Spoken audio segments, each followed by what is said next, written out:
Hey guys, what's up and welcome back to this YouTube channel. It's your guy Igor here. Top 5 home buyers mistakes that I see people doing all the time. Let's begin. If you don't want to be homeless and you don't want to lose your money and you don't want to lose the house and be broke, miserable, depressed, this video is for you. Number 1 is, of course, not having the pre-approval. When you are shopping for a house without the pre-approval, 2 things can happen. Number 1, you are not going to get the house. Number 2, you're going to be broke once you get it, and you're going to be one of those people from Toronto, Ontario, who are living miserable life. They don't go to Cancun. They cannot even travel back home to visit India. And of course, I cannot visit Ukraine for obvious reasons right now. But because I'm in Calgary, I can actually do that because I had my pre-approval when I was shopping for a house. Number 1 thing is, if you have a pre-approval, you know exactly what you're searching for. If you don't have it, a lot of people would print out that paper from some bank's website saying this is my budget, that's what I'm looking for. But that is not a pre-approval. If you need a pre-approval, you can contact a mortgage broker of your own, or I'll leave one in the description of this video. Neethu, Ryltsev, my wife, she's actually a licensed mortgage broker with DLC Clear Trust Mortgages here in Calgary, Alberta. And you can actually download the app that she has on your phone, and you can get yourself pre-qualified for a mortgage, so you can know exactly the amount what you would be searching for. It's way better than those random websites that you can get online. Now, you could also get yourself pre-approved there. So why do you even need pre-approval? Number 1 is you're wasting your time. Number 2 is you're wasting my time. I'm just joking. As your realtor's time, whoever you hire as your realtor. Myself, I'm a realtor with ZXP Realty here in Calgary, Alberta. So yeah. I've been doing YouTube I've been doing real estate for 2 years almost, and YouTube for like 5 years or more. I already lost count. So I didn't start it because I became a realtor. I started before. I just started it to help with the information about life in Canada. And now I'm sharing about real estate as well. So you are going to waste time searching for the wrong property. You might be searching for an apartment when you can actually afford a house. You might be searching for a condo and not thinking that a condo fee of $300 or $600, $900 a month could have actually pre-approved you for a couple $100,000 more in your search. So you could be searching for a really ran-down apartment in Chinatown for 150,000 Canadian dollars here in Calgary. Yes, you can buy that.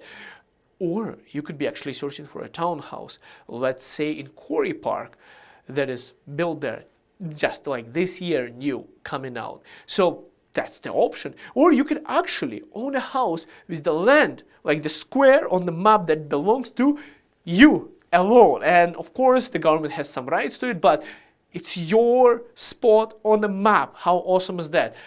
Way better than having any kind of condo, in my personal humble opinion.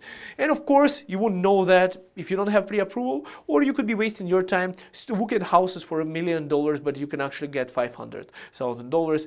There are cases like that. And that's why realtors always ask you, do you have a pre-approval? Because that's a waste of your time looking at those properties and of their time showing you those properties.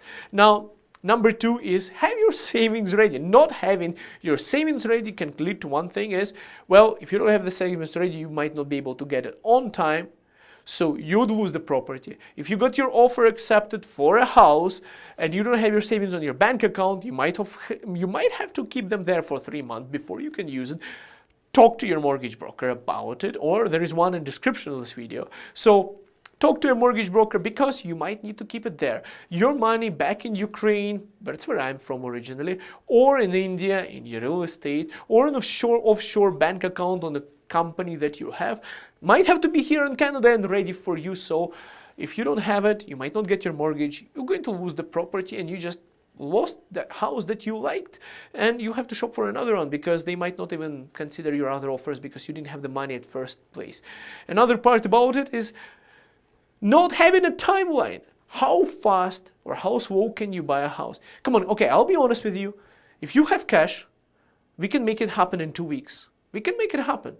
If you get the right realtor who's going to sweat and run and get it done, you can have it happen in 2 weeks. If the seller has, and you have the right lawyer and everything is done, you have the right team, you have the right realtor who can provide you with the list of right professionals that can get it done fast enough.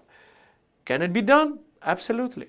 But in reality, you need at least 4 weeks to get it done. For a normal person like me, or majority of you, unless you're a rich guy or a girl. So yeah, why does it take so long? When you buy a property, you have 2 to 4 business days to bring a deposit. Can be 5, can be $25,000, depending on the value of the property, at least here in Calgary. So you get the deposit.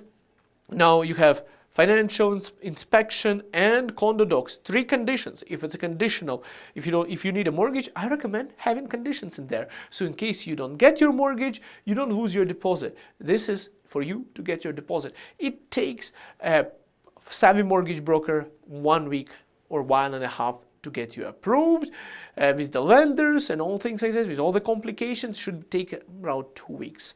10 business days in total. So 10 days are gone.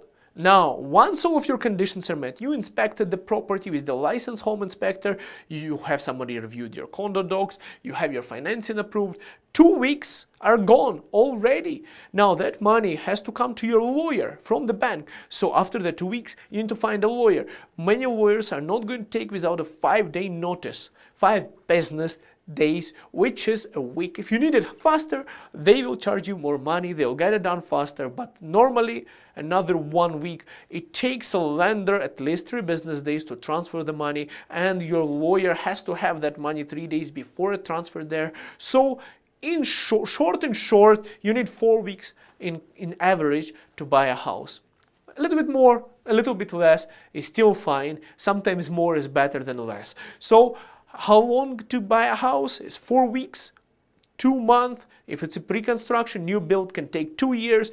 In reality, what you want to avoid is paying a mortgage and still paying your rent. If you are renting right now and you get your house too fast, you are paying. I had someone like that who wanted to get it so fast, didn't calculate the time correctly, and had to pay mortgage and the house together for 1 month. So you're paying 2 times the expenses. You're paying for the house where you live, and you're paying for the rent where you are not living anymore because you had a rental agreement for that. Happens all the time. Or worst case situation, your rent expires, but you get your keys only 1 month after that. So you have to live in an Airbnb or a hotel for 1 month and keep your entire belongings in a storage unit, which is extra fees again. So having the timeline is very important. Having pre-approval, having savings ready, and having a timeline, it's very important for you not to lose money. Finally, number 4, before going to number 5, is not knowing all your options, because you might not know what you want. And besides you knowing what you want, nobody can tell you what you want. But if you have a good realtor who can help you understand exactly what you want, that's the thing you should do. Because you might be thinking, I can buy this, but you don't know what your options are. So not knowing what your options are is another big mistake. If you go straight shopping and you come to your realtor and you say, I need a condo, I need a condo right now.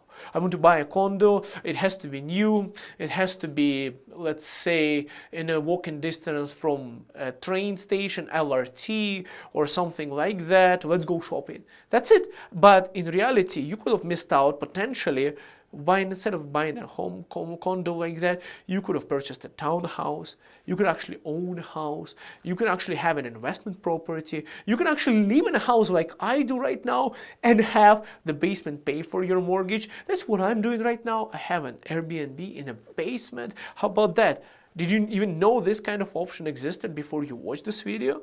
If not, then smash the like button, subscribe for more, and leave a comment. Now, you have to have the right agent to help you understand what your options are, and not knowing them, blindly going into one thing, can make a big mistake of $500,000, wrong location, wrong community, wrong property, in debt, in a locked mortgage for years, and to get out of it, you might even have to lose money if you want to sell the property. So do not make these mistakes. Know your options. And finally, not buying at the right time. Everyone wants to buy a house at the right time, but when is the right time? Well, that's when the crowd of people is running to buy the house. And that's not the right time. Not the right time to buy a house when everyone is buying a house. When do you think is the right time? Is right now when the interest rates are high and the houses are a little bit cheaper. So there is not going to be 40, 20, 40 multiple offers this year. Fingers crossed. I've seen couple just recently. And, you know, I participated in multiple offers. You know, 2 weeks ago, I was taking part of them. Yes, we didn't get the property. There was too many offers. But anyways, the short answer is it's a better situation to buy. But you're going to say, hey, wait, Igor, you're a realtor. Yeah, you know, you guys are scavengers. You just want to make your commission. You're going to tell anyone anything, just to buy something, right? But then we have to pay for the mortgage and you can just walk away with your commission dancing like that. The reality is this, guys. No, that's not the case. The reality is when you're buying, when the interest rates are low, the housing prices are inflated. People like to buy it during the bubble. What you should actually be doing is right now, when the interest rates are high, you buy right now, but you're going to say, but my payments are going to be higher. Wait a second, let me explain. Buy it right now and refinance it later. Buy it while the interest rates are high so you can get the property value, the value of the property, but say it's less right now because so many less people can afford it, right? Because of the interest rates being so high. So you're buying it, right? The interest rates go down. This amount of people can afford it. The value goes up. You refinance. You refinance. You don't sell the property. Of course, if you want to sell the property, you know where to call, who to call in Calgary, Alberta, you know, but refinance the house. Take a mortgage not for 5-year fixed rate. Go 2 years. Go 3 years. Talk to your mortgage broker. Once again, if you don't have one, there is one in in the contact of this video. My wife, Neethu Ryltsev, is DRC Clear Trust Mortgages in Calgary, Alberta. She can help you out. Or you can call me directly. Igor Ryltsev is EXP Realty in Calgary, Alberta. So we are both licensed. So ask me about anything about real estate for mortgages. Ask her. Ask her. I don't want to know too much about mortgages. I already know more than I should know as a realtor. Now, not buying at the right time, guys, is basically buying when everyone else is buying. So the right time is to buy right now. So what I want to say, and to conclude the entire video for you, the main mistakes is shopping without pre-approval, not having the money ready on your bank account to buy the property, not knowing your timeline in terms of rent and everything, messing up. It can make a painful job to buy a house for you, for yourself, a disappointing one too, and also not knowing your options. So in short, not knowing how much time you have to buy it and buying the wrong property. If you are going to be like me, I purchased a condo first, now I have a house. I think me buying for myself, I didn't make a right choice when we purchased that condo. I confess, I was not a realtor at that time. I purchased 2 properties so far and wasn't the right choice to buy a condo at that time. We should have went for a house. It would have skyrocketed by now. We would have been rich at that by now. We could have purchased one more house anyway. So yeah, I didn't know my options. I just didn't know. And nobody told me about my options. I didn't have a realtor who bothered telling me about my options. I just said what I want and I got what I want. But I didn't know what I want because I was not educated enough. Now also, for example, buying in the right time. Did I buy in the right time? No, I didn't buy in the right time. I bought it when everyone else was buying. The condos were super high at that time. And since I purchased the condo, for the 5 years after, the condo market has been going down. When is the right time to buy a condo? It's right freaking now, because it still hasn't even recovered. And yeah, you learn as you go as a consumer, and now that I know as a licensed realtor, this is why I'm trying to educate you. So make the right choices, whoever your realtor is. But you know who to call, right? Okay, see you guys in the next video. Anyways, leave a comment down below if this video was helpful. Ask me questions about anything, and we'll see you in the next video. Bye for now.